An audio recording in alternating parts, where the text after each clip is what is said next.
This is why a man leaves his father and mother and is united to his wife, and they become one flesh. This is why two become one. This is the mystery of marriage. But in this last verse, we're going to see three purposes of marriage. And it comes from these words: leaves, is united to, and one flesh. Those three words are going to reveal to us the purposes of marriage, okay? So here's the first purpose of marriage: to start a new family.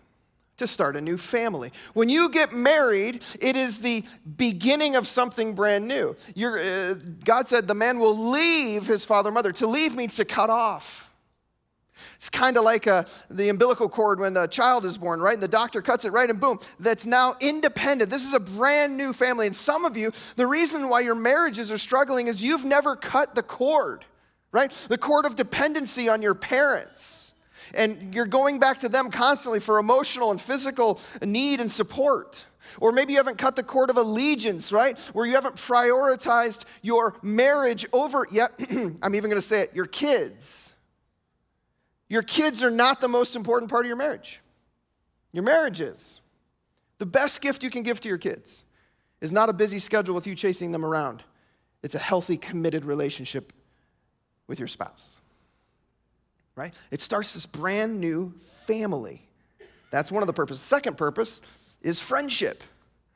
It's friendship. You get to start this new family with a person who you can become companions or friends with. God said, right, you will leave your father and mother and be united. That word united means glued together.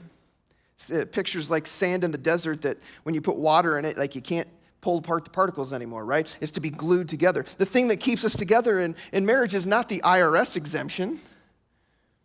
It's a commitment to friendship, to enjoying, to love, and to serve and enjoy each other.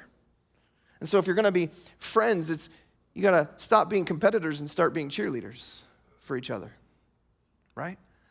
Purpose number 2 is a friendship, a deeper friendship. And then purpose number 3 is to multiply a godly legacy, to pass on the faith to other people. He will leave his father and mother, be united with his wife, and the two will become one. By the way, Jesus quoted this in the Gospels, where the two become one. This is more than just physical intimacy, it's relational intimacy.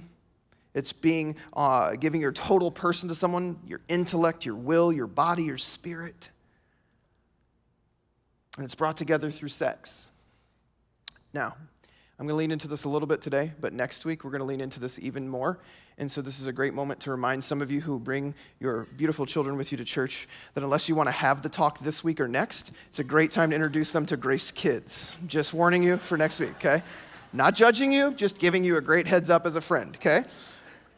Sex is powerful and designed to bring two lives together, right? It reinforces, like the metal rods in concrete, right? They reinforce the union. And sex is reserved for marriage. Why? For protection of the marriage, for pleasure in the marriage, and to procreate, to multiply this godly legacy. That's the purpose of sex in marriage between one man and one woman for one lifetime. That's the classic biblical ethic of sex. That's what it is. And in marriage, we get to pass on the faith by multiplying a godly legacy. That's a big part of what God wants us to do and part of his purpose. And so you forget the purpose, and then you start lowering the commitment, making it about convenience and easily bailing out.